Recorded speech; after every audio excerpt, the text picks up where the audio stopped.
I didn't think pastel de nata could get any better. Then I fried it. Hi, I'm Bruno, and today we're committing what might be the most delicious crime against Portuguese cooking. We're taking our sacred pastel de nata and we're frying it. Is this necessary? Absolutely not. Is it gonna be incredible? Flaky pastry, creamy custard, a sprinkle of cinnamon. Boom! Perfection that has been refined for over 300 years. But food should make you question your life choices. Simultaneously, make you go on new paths. This, my friends, is how pastel de nata goes from national treasure to crazy lab invention. Alright, let's build the soul of this beautiful monster, the custard. And we're not taking shortcuts here, we're making this the traditional way, with one crucial difference. We start with the slurry. This part feels wrong, but trust the process. Cold milk, some plain flour, not self-rising, we don't want surprises, and some cornstarch. Whisk until it's smooth. It looks like we're making liquid chalk, and honestly, that's not far off. But that chalk is our secret weapon.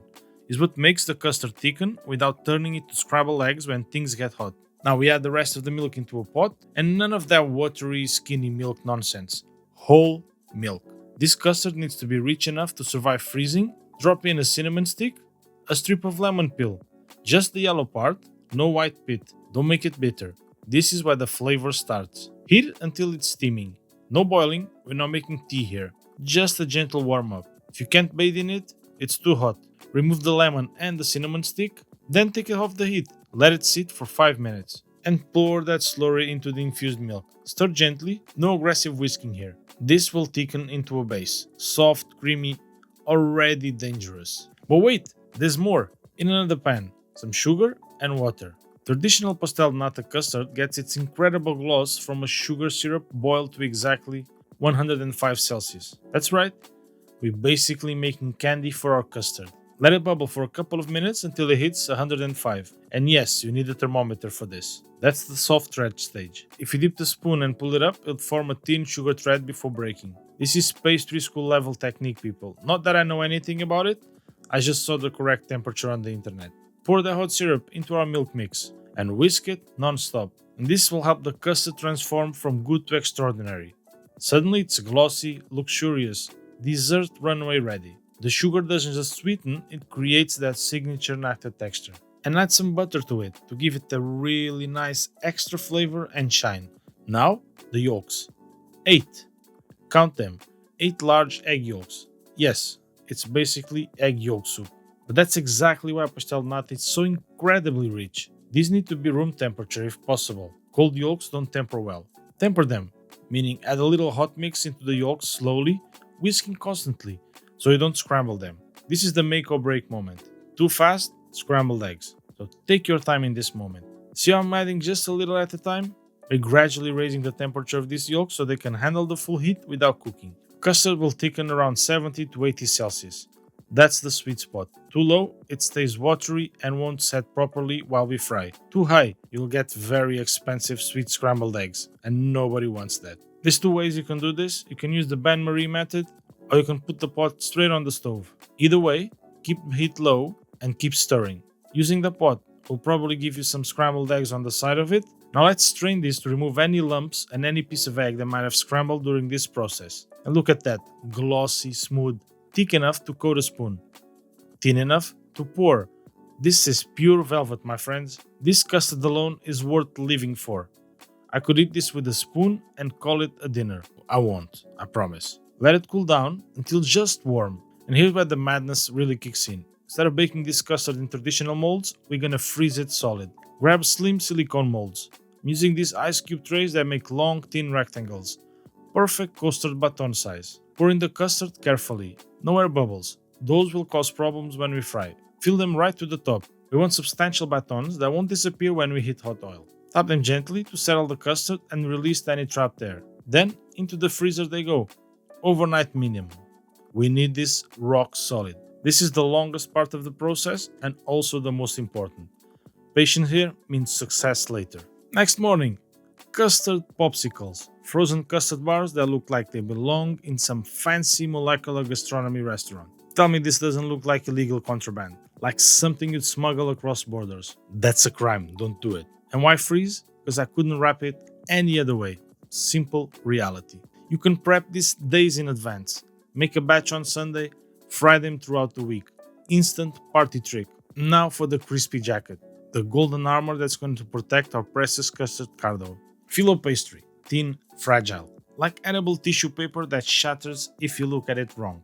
But when fried, pure magic. Cut a phyllo pastry sheet in three, big enough to wrap our batons completely with some overlap for sealing.